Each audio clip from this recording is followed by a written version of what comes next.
Friends, आप सभी का स्वागत है ताप्ती स्टडी क्लासेस चैनल पे। आज के इस वीडियो में हम कक्षा 10वीं हिंदी विषय का पूरा प्रश्न बैंक का कंप्लीट सॉल्यूशन देखेंगे। A to Z सॉल्यूशन देखेंगे जिसमें आपको सारे प्रश्नों के उत्तर मिल जाएंगे। चलिए शुरुआत करते हैं जो प्रश्न बैंक है कक्षा 10वीं हिंदी विषय की। क्योंकि आपके जो है पेपर बहुत नज़दीक है, वार्षिक परीक्षा का पेपर, तो आपको जल्द से जल्द तैयारी करना है और प्रश्न बैंक आपके लिए बहुत हेल्पफुल हो सकती है। क्योंकि वार्षिक परीक्षा के जो प्रश्न पत्र में आपको पेपर प्रश्न से पूछे जाएंगे, लगभग 80 से 90% आपको पूरा का पूरा प्रश्न बैंक से ही आने वाला है। ठीक है, इसलिए प्रश्न बैंक को पहले तैयार कर ले। जितने आपको दिए गए प्रश्न बैंक में उतने सबसे पहले ऑब्जेक्टिव को तैयार कर ले, क्योंकि ऑब्जेक्टिव बहुत परसेंटेज पूछा जाने वाला है।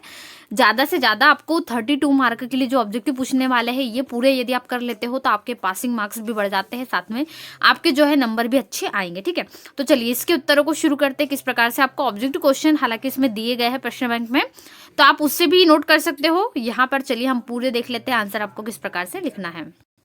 तो सबसे पहले हम शुरुआत करेंगे जो वस्तुनिष्ठ प्रश्न है उससे। ठीक है, इसमें आपको जितने भी वस्तुनिष्ठ प्रश्न है प्रश्न बैंक में मिल गए होंगे, आपको स्कूल से प्रोवाइड हुई होगी जो इसमें क्वेश्चन वगैरह दिए गए हैं। तो हम इनके आंसर देख लेते हैं डायरेक्टली। हमेशा सबसे पहले आपको क्या करना है, देखिए इसमें आंसर भी टिक किए हुए हैं। क्वेश्चन बैंकों को तैयार कर लीजिएगा पहले, क्योंकि आपके लिए बहुत हेल्पफुल होने वाली है ये, और इसके साथ में ही आपके नंबर अच्छे से अच्छे आ सकते हैं यदि आप क्वेश्चन बैंक को तैयार कर लेते हो। ठीक है, इसके आंसर इसके सामने भी टिक किए गए, या फिर आप इनको आंसर को यहाँ से भी नोट कर सकते हो। ठीक है, लगभग ये पूरे 38 यहाँ पर आपको मिल जाते हैं ऑब्जेक्टिव क्वेश्चन।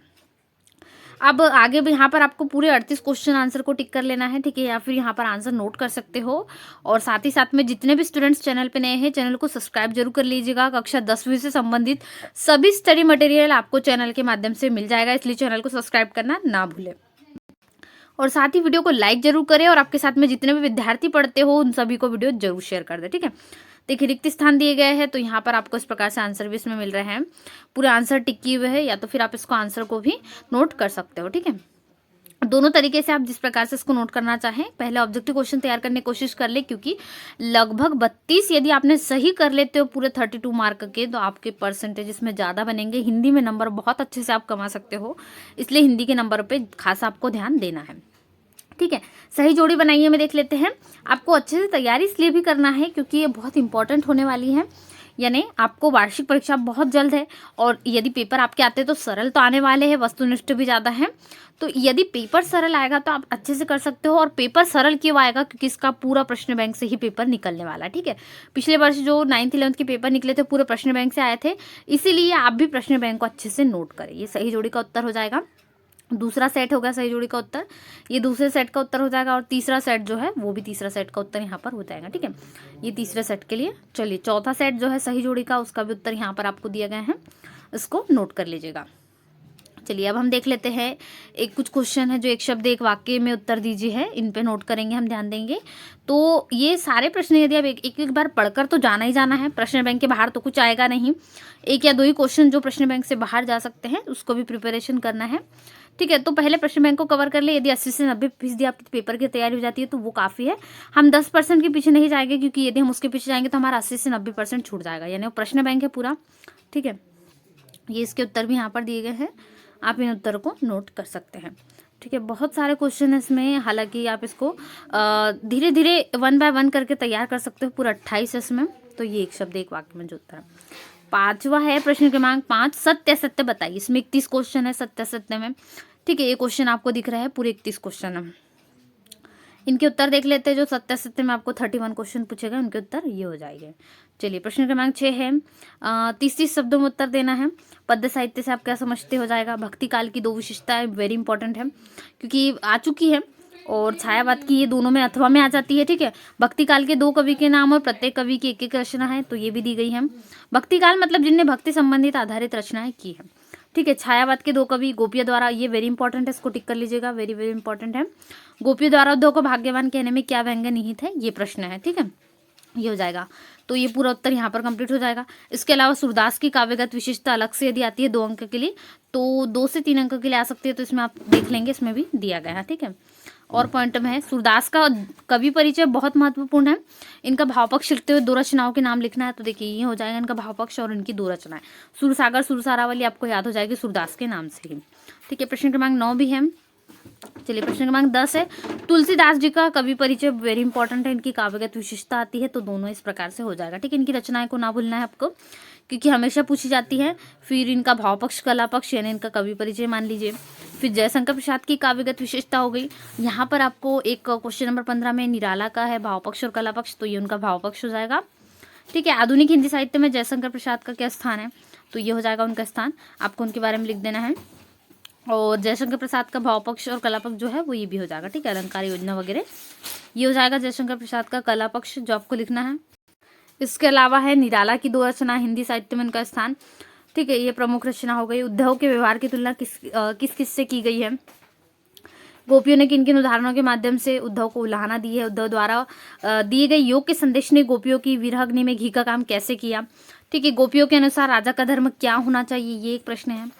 इसके अलावा है कृष्ण के प्रति अपने अनन्य प्रेम को गोपियों ने किस प्रकार अभिव्यक्त किया है, ये भी इंपॉर्टेंट है। ठीक है, मर्यादा न रही, ये वेरी इंपॉर्टेंट क्वेश्चन है, इसको भी स्टार्ट टिक कर लीजिएगा। इसके माध्यम से कवि कौन सी मर्यादा में रहने की बात कर रहा है। ठीक है, ये बताना है। गोपियों के अनुसार राजा का धर्म क्या होना चाहिए। ठीक है, ये प्रश्न है। इसके बाद बढ़ते हैं आगे प्रश्न पर। परशुराम के क्रोध करने पर लक्ष्मण ने धनुष के टूट जाने के लिए कौन कौन से तर्क दिए, वेरी इंपॉर्टेंट। इसमें 2 अंक के लिए भी प्रश्न दिए आए तो 2 तर्क तो आपको याद रखना ही रखना है। ठीक है, फिर लक्ष्मण ने वीर योद्धा की क्या क्या विशेषता बताई, ये हो जाएगा। इसके बाद में देख लेते हैं आत्मकथा सुनाने के संदर्भ में अभी यहाँ पर कवि क्यों समर्थ नहीं है, क्योंकि बहुत सारी चीज़ें हैं, तो यहाँ पर 5 एग्जाम्पल। ठीक है, अवधि भाषा किन किन क्षेत्रों में बोली जाती है, क्षेत्र हो जाएंगे। और कवि जयशंकर प्रसाद आत्मकथा लिखने से क्यों बचना चाहते हैं, क्योंकि उसमें सारी चीज़ें बताना होता है। ठीक है, एक और प्रश्न है निराला बादल से फुहार रिमझिम स्थान पर गरजने के लिए कहते हैं क्यों, ये पूरा प्रश्न यहाँ पर आपका कंप्लीट हो जाएगा। ठीक है, 2 जो कहे गए हैं क्यों बचना चाहते हैं कवि। ठीक है, चलिए आगे बढ़ते हैं। कविता का शीर्षक उत्साह क्यों रखा गया है, ये बताना है। इसके जो है उत्साह रखने के पीछे 5 तर्क है, तो वो लिख लेंगे। ठीक है, उत्साह कविता में बादल किन किन अर्थों की ओर संकेत करता है, ये प्रश्न है क्वेश्चन नंबर 31। ठीक है, तो इतना आपको इसमें नोट कर लेना है, ये पॉइंट हो जाएंगे। कवि की आंख फागुन की सुंदरता से क्यों नहीं हट रही, ये भी इंपॉर्टेंट है। पहला नंबर का ये पॉइंट हो जाएगा। फिर दूसरा नंबर का पॉइंट ये हो जाएगा क्यों नहीं हट रही है, और 5 पॉइंट में अंतर यहाँ पर दिया गया। ठीक है, इनके बारे में बताया गया है। फागुन में ऐसा क्या होता है जो बाकी ऋतुओं से भिन्न होता है, ये इसे अलग बनाता है, तो पॉइंट वाइज है। पक्षियों का उल्लास, पौधों का सौंदर्य, सुगंधित पवन, मादक वातावरण, सुहावना मौसम। ठीक है, अब अगला प्रश्न है गिरजा कुमार माथुर ने कठिन यथार्थ के पूजन की बात क्यों कही, इसका उत्तर होगा छाया शब्द किस संदर्भ में प्रयुक्त हुआ है, कवि ने उसे छूने के लिए मना क्यों किया। मृत तृष्णा किसे कहते हैं, छाया मत छूना कविता में इसका प्रयोग किस अर्थ में हुआ। ठीक है, और इसमें व्यक्त दुख के कारणों को स्पष्ट करना है, तो पहले यहाँ पर है विगत सुख की स्मृति, यानी पिछले जो बार हमने सुख देखा उसकी स्मृति। ठीक है, दूसरा पॉइंट में हो जाएगा धन और सम्मान की चाह, प्रभुता की मृत तृष्णा, सुख की क्षण भंगुरता, दुविधा की स्थिति, समय पर उपलब्धि ना मिलना। और आपके विचार में ऐसा क्यों कहा कि लड़की होना पर लड़की जैसी मत दिखाई देना। ठीक है, ये क्यों कहा होगा, तो ये देखिए ये बताया गया। आग से रोटियां सेकने के लिए माँ ने बेटी को सचेत करना क्यों जरूरी समझा, ये प्रश्न है प्रश्न क्रमांक 39, तो आप इसका उत्तर यहाँ पर लिख सकते हैं। चलिए प्रश्न क्रमांक 40 है माँ ने अपनी बेटी अंतिम पूजी क्यों लग रही है माँ को अपनी बेटी, क्योंकि अब यहाँ पर आप इसका उत्तर लिख सकते हैं। ठीक है, माँ ने बेटी को क्या क्या सीख दी, क्वेश्चन नंबर 41, ये आपको लिख लेना है। ठीक है, ये हो जाएगा आपके। इसके बाद भावार्थ की ओर बढ़ते हैं। प्रश्न क्रमांक 7 है, ये आपका जो है पहले ही पार्ट से है, उदो तुम हती बड़भागी, और पहला ही पैसेज है। ठीक है, यहाँ पर आपको 4 अंक के लिए पूछे जाते हैं। इसका भावार्थ आप यहाँ पर लिख देंगे, भावार्थ दिया गया है। इसके बाद में हम इसका संदर्भ प्रसंग भी लिखेंगे यहाँ पर। ठीक है, तो हमें भावार्थ ही लिखने कहा गया, तो हम यहाँ पर भावार्थ इसका पूरा कंप्लीट कर देंगे। ठीक है, दूसरा है हम हमारे हरी हरिल की लकड़ी। ठीक है, तो यहाँ पर भावार्थ लिख देंगे, क्या अर्थ हो रहा है, ये पूरा भावार्थ हो जाएगा। ठीक है, यहाँ पर आपको लिखना है इतनी जो लाइन है पूरे, यहाँ पर दूसरा भावार्थ कंप्लीट। तीसरा है नाथ शंभु धनु भंजन निहारा। ठीक है, इसका भावार्थ आपको लिख लेना है, लक्ष्मण परशुराम संवाद से है ये। इसके बाद चौथा है मधुप गुना गुना कर कह जाता कौन कहानी है अपने। ठीक है, इसका भी भावार्थ है, मधुप यानी यहाँ पर भौरा की बात हो रही है। ठीक है, तो ये है 5वां बादल गरजो वाला है, तो 5वें का भी भावार्थ आप लिख सकते हैं।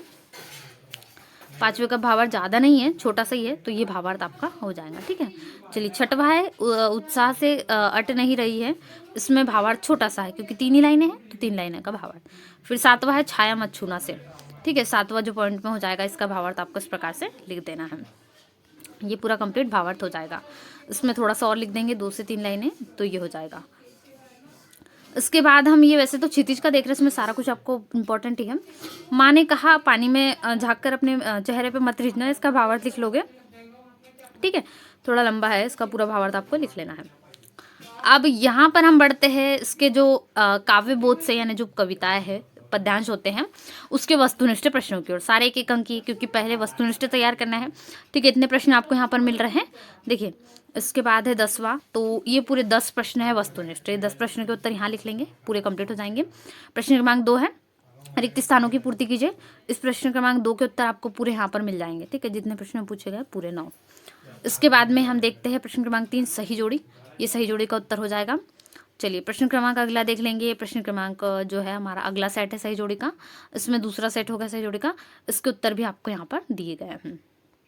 ठीक है, आंसर कंप्लीट हो जाएंगे। प्रश्न क्रमांक 4 है, एक शब्द एक वाक्य में उत्तर दीजिए। पूरे के पूरे 10 प्रश्न है आपको एक शब्द एक वाक्य में, इतना बड़ा नहीं भी लिखोगे, केवल उत्तर लिख दोगे तो भी ये कंप्लीट हो जाता है। ठीक है, 4 हो गए। इसके बाद जो यहाँ पर 10 तक के ये उत्तर हो जाएंगे एक शब्द एक वाक्य के।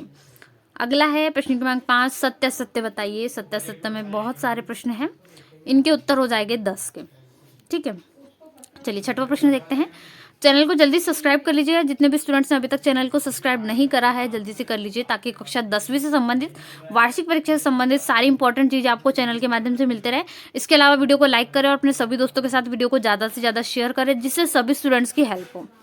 काव्य की परिभाषा, काव्य के मुख्य भेद लिखना है, और शैलों की दृष्टि से काव्य के भेद भी लिखना है। ठीक है, पद्य काव्य है पहला। इसके अलावा यहाँ पर आपको और दिए गए चंपू काव्य हो गया, गद्य काव्य हो गया। प्रबंध काव्य की परिभाषा उदाहरण सहित लिखना है। मुक्तक काव्य की परिभाषा, प्रबंध काव्य के प्रमुख भेद, महाकाव्य की परिभाषा, खंड काव्य से आप क्या समझते हैं इसका उदाहरण और भी है। ठीक है, आख्यानक गीतिया हो गया, वीरस हो गया, छंद किसे कहते हैं, ऐसे और प्रश्न हैं। मात्रिक छंद हो गया। ठीक है, गेय मुक्तक काव्य हो गया। इसके अलावा यहाँ पर और है, तो ये भी है चौपाई छंद की परिभाषा उदाहरण सहित लिखने कही गई है। श्रृंगार रस की परिभाषा है, सबके उदाहरण आपको याद रखना है। ठीक है, ये श्रृंगार रस का उदाहरण भी लिख लोगे और यहाँ पर आपको परिभाषा दी गई है। इसके बाद है महाकाव्य और खंड काव्य में अंतर, वेरी इंपॉर्टेंट है, हमेशा पूछा जाता है। ठीक है, तो ये महाकाव्य, संचारी भाव स्थायी भाव में अंतर, विभाव अनुभाव में अंतर, ऐसे क्वेश्चन है। ठीक है, गेय मुक्तक पाठ्य पुस्तक और गेय मुक्तक में भी अंतर है, तो ये हो जाएगा। फिर मात्रिक छंद और वार्णिक छंद में भी अंतर है, वेरी इंपॉर्टेंट। इसके बाद हम जो नेक्स्ट है वो देख लेते हैं, इकाई नंबर 3। इकाई नंबर 3 में क्या आ रहा है, वस्तुनिष्ठ है, 1 अंक का है। देखिए, ये वस्तुनिष्ठ है, इसके पूरे आंसर हम देख लेते हैं। बहुत सारे वस्तुनिष्ठ इसमें पूछे गए हैं, इन सभी के आंसर देखेंगे। 23 वस्तुनिष्ठ प्रश्न है और इन 23 प्रश्नों के उत्तर आपको यहाँ पर मिल जाएंगे। ठीक है, ये पूरे 23 वस्तुनिष्ठ प्रश्न जो पूछे गए हैं, इन सभी के आंसर ये हो जाएंगे। चलिए आगे बढ़ लेते हैं। प्रश्न क्रमांक 2, रिक्त स्थानों की पूर्ति कीजिए। इसमें हम इसके आंसर देख लेते हैं, रिक्त स्थानों की जो आपको पूछे गए हैं। तो लगभग 27 रिक्त स्थान है। ठीक है, तो 27 रिक्त स्थान के उत्तर आपको लिख लेना है, ये हो जाएगा। उसके बाद बढ़ते हैं, सही जोड़ी बनाइए। पहला सेट है सही जोड़ी का, उसका पहला सेट का उत्तर भी यहाँ पर आपको दिया है। दूसरा सेट देख लेते हैं, दूसरा सेट ये सही जोड़ी का उत्तर हो जाएगा। चलिए, तीसरा सेट है सही जोड़ी का, सभी सही जोड़ी और जितने भी रिक्त स्थान वगैरह सब दिए, इसकी प्रैक्टिस करोगे आप। फिर ये चौथा सही जोड़ी का सेट हो जाएगा। चलिए, प्रश्न क्रमांक 4 है, एक वाक्य एक शब्द में उत्तर दीजिए। ठीक है, बहुत सारे प्रश्न हैं, 29 प्रश्न है, एक शब्द एक वाक्य में उत्तर दीजिए। तो इनके उत्तर भी यहाँ पर आप देख सकते हैं, पूरे आपको उत्तर मिल जाएंगे। ठीक है, ये हो जाएंगे एक शब्द एक वाक्य में उत्तर, जितने आपको पूछे गए थे सारे प्रश्नों के उत्तर यहाँ पर मिले गए हैं। ठीक है, यहाँ से पूरे उत्तर आप लाइन से देख सकते हो। चलिए, सत्य सत्य देखिए, प्रश्न क्रमांक 5 में है, जो सत्य सत्य आपको पूछे गए हैं पूरे 30 है, तो इन 30 सत्य सत्य के उत्तर आपको यहाँ पर मिल जाएंगे। चलिए अगला देखते हैं, प्रश्न क्रमांक 6। ठीक है, यहाँ पर हम बढ़ते हैं, गद्य क्या है, गद्य की प्रमुख विधा, रेखाचित्र और संस्मरण, देखिए अंतर भी है। और इसके अलावा हिंदी साहित्य में गद्य के विकास का काल विभाजन, ये कर लेना है आपको। कोई 2 उपन्यास, उनके लेखक, किन्हीं 2 कहानीकारों के नाम, उनकी 2 कहानियाँ, नाटक एकांकी में अंतर, कहानी और उपन्यास में अंतर, मन्नू भंडारी की प्रमुख साहित्यिक विशेषता और लेखक रामरक्ष बेनीपुरी के लेखन की विशेषता पूछी गई है। ठीक है, ये हो जाएंगी। आत्मकथा जीवनी में अंतर हो जाएगा। ठीक है, ये आपको पूरा लिख लेना है। चलिए आगे बढ़ते हैं। महावीर प्रसाद द्विवेदी की जो आपको पूछी गई है, भाषा और शिल्पों पर प्रकाश डालते हुए उनकी 2 रचना। ठीक है, ये हो जाएगी उनकी। सर्वेश्वर दयाल सक्सेना के बारे में लिखना है, तो ये हो जाएगी उनकी 2 रचना और भाषा शैली। रामरक्ष बेनीपुरी के बारे में हो जाएगी, और मन्नू भंडारी, इनके बारे में 2 रचनाओं लिखना है। ठीक है, एक वेरी इंपॉर्टेंट क्वेश्चन है, सेनानी ना होते हुए भी चश्मे वाले को लोग कैप्टन क्यों कहते थे, ये आपको लिखना है। ठीक है, बहुत बहुत इंपॉर्टेंट क्वेश्चन है, क्योंकि बहुत बार पूछा गया है। ठीक है, यहाँ ये क्वेश्चन कंप्लीट हो जाएगा। पान वाले का रेखाचित्र प्रस्तुत करना है। कैप्टन बार बार मूर्ति पर चश्मा क्यों लगा देता था। बाल गोविंद भगत की पुत्रवधू ने अकेला क्यों नहीं छोड़ना चाहती थी, वेरी इंपॉर्टेंट, उसको तैयार करें। और क्वेश्चन नंबर 19 हो जाएगा ये 20, बाल गोविंद भगत के मधुर गायन की विशेषता। ठीक है, उनकी विशेषताएं बताई गई 7, सातों विशेषता तैयार कर लूंगी। बाल गोविंद भगत की दिनचर्या से लोगों को अचरज कारण क्यों थी, इनके मधुर गायन की विशेषता जब भी हमने देखी ये हो जाएगी। ठीक है, इसके बाद है बाल गोविंद भगत की कबीर पर श्रद्धा किन किन रूपों में प्रकट हुई, वेशभूषा, गृहस्थ जीवन, ये सब देखकर उनकी विशेषता पता चलती है। ठीक है, फिर गांव का सामाजिक सांस्कृतिक परिवेश आप जो है आषाढ़ चढ़ते उल्लास से क्यों भर जाता है ये लिखना। ठीक है, फादर की उपस्थिति देवदार की छाया जैसी क्यों लगती थी। उसके बाद है फादर बुलके से संबंधित प्रश्न है, इनको तैयार कर लेंगे आप। और मनु भंडारी के पिता ने रसोई को भटियार खाना कहकर क्यों संबोधित किया, ये है। बहुत सारे क्वेश्चन है इसमें। ठीक है, और प्रश्न देख लेते हैं। क्वेश्चन नंबर 33 है यहाँ पर, और भी है 34, 35, 36 है, 37 हो जाएगा ये। न्यूटन की संस्कृत मानव कहने के पीछे कौन से तर्क दिए गए। ठीक है, प्रश्न क्रमांक 7 है, संदर्भ प्रसंग सहित व्याख्या करने के लिए दी गई है। मूर्ति संगमरमर की थी से लेकर सराहनीय प्रयास था, वेरी इंपॉर्टेंट है अभी। संदर्भ प्रसंग सहित व्याख्या करना है तो यहाँ पर संदर्भ में लिख सकते हो, जो है नेताजी का चश्मा पाठ से ली गई है। और इनके यहाँ पर लेखक लिख सकते हो रामवृक्ष बेनीपुरी। ठीक है, ऐसे ही आपको बताना है। और दूसरा बाल गोविंद भगत के बारे में बताया गया है। ठीक है, ये हो जाएगा दूसरा, यहाँ पर आपको कर देना है। ये पूरा कंप्लीट हो जाएगा 6 पॉइंट तक का। चलिए, इकाई 4 है, वस्तुनिष्ठ प्रश्न से शुरुआत है इनकी। इकाई 4 के पूरे वस्तुनिष्ठों के उत्तर देख लेते हैं। ये हो जाएगा सही विकल्प के उत्तर पूरे 10 क्वेश्चन के। इसके बाद प्रश्न क्रमांक 2 जो कि है रिक्त स्थान, तो रिक्त स्थान के उत्तर देख लेते हैं पहले। तो यहाँ पर आपको मिल जाएंगे पूरे 10 रिक्त स्थान के उत्तर। तीसरा अब यहाँ पर सही जोड़ी है। प्रश्न क्रमांक तीसरे में सही जोड़ी का पहला सेट का उत्तर यहाँ पर मिल जाएगा। दूसरा सेट है, दूसरा सेट का उत्तर यहाँ पर आपको मिल जाएगा। ठीक है, इसके बाद एक शब्द एक वाक्य में उत्तर दीजिए। तो पूरे आपको एक शब्द में भी लिख सकते हो केवल। ठीक है, ये उत्तर हो जाएंगे आपके 8। सत्य सत्य देखते हैं। प्रश्न क्रमांक 5 है सत्य सत्य, तो सत्य सत्य के उत्तर यहाँ लिख लेना है। ठीक है, चैनल को सब्सक्राइब जरूर करें, जिससे आपको कक्षा 10वीं संबंधित सभी विषयों के वीडियो मिलते रहे। निपात शब्द की परिभाषा उदाहरण सहित हो जाएगी।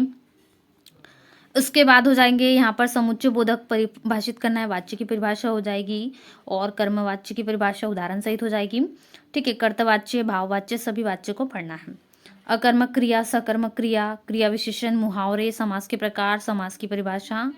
ठीक है, और कुछ दिए गए मुहावरे, इनको उदाहरण सहित, जैसे कि मुहर लगा देना, मौत से लड़ना। लोकोक्ति दी गई है, इसकी परिभाषा और कुछ लोकोक्ति के उदाहरण यहाँ पर आपको मिल सकते हैं। देखिए, अकेला चना बाहर नहीं फोड़ सकता और आग के अंधे नाम नैनसुख। ठीक है, ऐसे।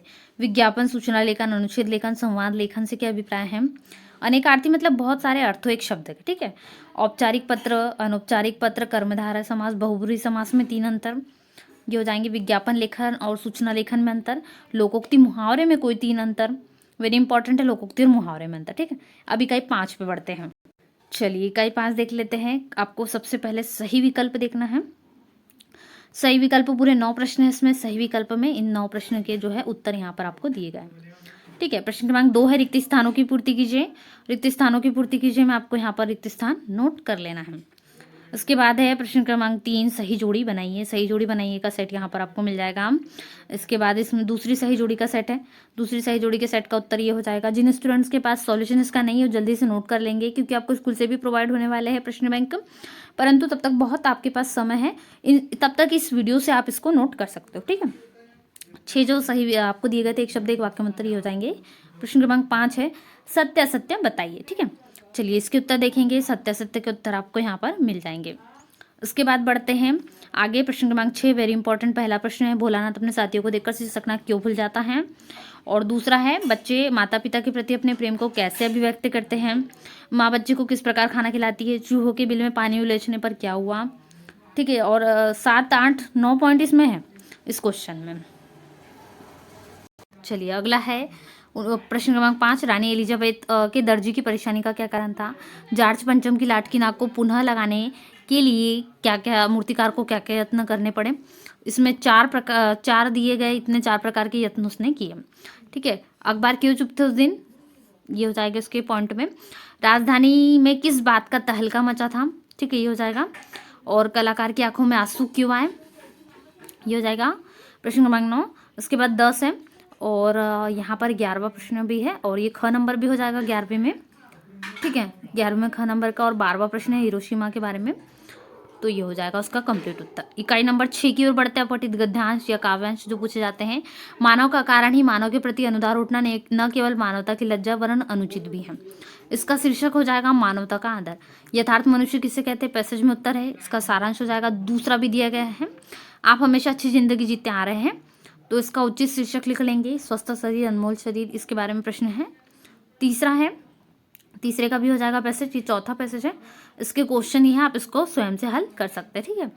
इसके बाद है यहाँ पर आपको जो पैसेज नंबर 5वां है इसको भी हल करें। प्रश्न क्रमांक दूसरा है, काव्यांश दिया गया, एक वीरों का कैसा हो बसंत, इससे इसका शीर्षक लिखना है, इसको भी आप हल कर सकते हैं, ठीक है। इसके बाद में और काव्यांश है, इनको आपको हल करने के देखना है, ठीक है। चलिए अब इकाई नंबर 7 है, पत्र लेखन। पत्र लेखन में सबसे पहला शाला शुल्क मुक्ति के लिए, तो ये हो जाएगा पूरा कंप्लीट। यहाँ पर होगा शाला शुल्क मुक्ति के लिए कंप्लीट, ठीक है।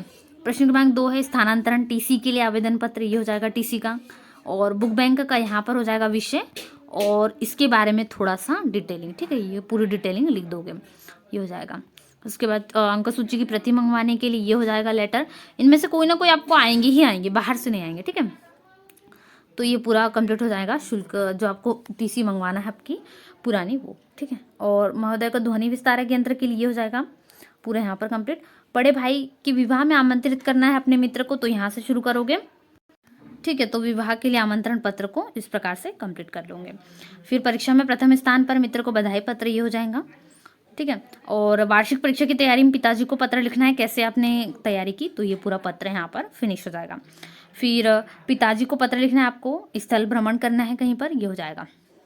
इतना यहाँ पर आपके पत्र पूर्ण हो जाते हैं, ठीक है। आगे हम बढ़ते हैं, इकाई नंबर 8, इसमें निबंध आता है। तो निबंध कोई भी तैयार कीजिए जो पहले से तैयार हो। पर्यावरण का महत्व के बारे में दिया गया, जैसे पॉइंट वाइज है, पर्यावरण प्रदूषण, पर्यावरण सुरक्षा हो गया, बढ़ता खतरा हो गया, ऐसे और है हमारी लापरवाही, कंप्यूटर की हमारे जीवन में उपयोगिता, विज्ञान के चमत्कार। निबंध आपके पास अवेलेबल होते हैं। इसको यदि आपको कोई पहले से तैयार है तो वो कर लीजिए। इस टॉपिक में से कोई मिलता जुलता टॉपिक आपने तैयार करा हो, जैसे हमारे राष्ट्रीय पर्व हो गया, स्वतंत्र भारत में नारी का स्थान, स्त्री शिक्षा का महत्व, ठीक है। ऐसे बहुत सारे प्रश्न हैं जो आप तैयार कर चुके हैं, उनको पहले रिवाइज करें, ठीक है। विद्यार्थी जीवन हो गया, इंटरनेट से लाभ हानि, इंटरनेट और विज्ञान पर तो एक निबंध आपको तैयार होगा ही, बहुत इंपॉर्टेंट है। एक इंपॉर्टेंट टॉपिक है अनुच्छेद लिखना, ठीक है। निम्नलिखित विषयों पर अनुच्छेद लिखिए, तो इसमें आप सांस्कृतिक कार्यक्रम पर है, द्विवेदी जी की भाषा शैली पर अनुच्छेद लिख सकते हैं, मन्नू भंडारे का दिया गया, अपने मनपसंद कहानीकार के बारे में लिख सकते हैं एक अनुच्छेद। और अब संवाद है, ठीक है। पहला संवाद आपको मन से करना है, दूसरा श्री राम के धनुष तोड़ने का है संवाद, यहाँ पर इसका उत्तर है। तो ये कुछ संवाद है जो परशुराम और लक्ष्मण के बीच में होते हैं, ठीक है। तीसरा है सूरदास के पद में गोपियों और उद्धव के मध्य जो संवाद हुआ उसको लिखना है, तो ये उसका संवाद है, ठीक है। पुराने समय में जो स्त्री संबंधी बातों को अपनी दादी नानी माँ से बातचीत हुई, तो ये आपको मन से करना, ठीक है। शिक्षक की हेल्प ले सकते हो। बाकी इन टॉपिक को तैयार कर लीजिए, तो ये टॉपिक आपके सारे महत्वपूर्ण हो जाएगा, ठीक है। तो आज के इस वीडियो में हमने कक्षा 10वीं हिंदी का पूरा कंप्लीट प्रश्न बैंक का सॉल्यूशन देखा। ऐसे वीडियोस के लिए चैनल को जरूर सब्सक्राइब करें, वीडियो को लाइक करना ना भूलें, क्योंकि प्रश्न बैंक से ही आपको 80 to 90% पूरा का पूरा प्रश्न बैंक आएगा। तो प्रश्न बैंक से ही यदि तैयार कर लेते हो तो वार्षिक परीक्षा आपकी बहुत अच्छी जाने वाली है, एनुअल एग्जाम बहुत अच्छा जाएगा। अब जो एग्जाम आपके है बहुत कम दिन बचे हैं, कुछ ही दिनों बाद आपके एग्जाम शुरू हो जाएंगे, इसलिए इसको अच्छे से तैयार कर ले। अच्छे से पहले सबसे पहले ऑब्जेक्टिव क्वेश्चन तैयार करें, ओटी सॉल्व करें, क्योंकि ज्यादातर वही पूछे जाएंगे, ठीक है। तो चलिए मिलते हैं नए वीडियो में। जितने भी स्टूडेंट्स नए हो चैनल पे सब्सक्राइब जरूर कर लीजिएगा, वीडियो को लाइक करना ना भूलें, अपने सभी दोस्तों के साथ वीडियो को जरूर शेयर करें। मिलते हैं नए वीडियो में, थैंक्स फॉर वॉचिंग।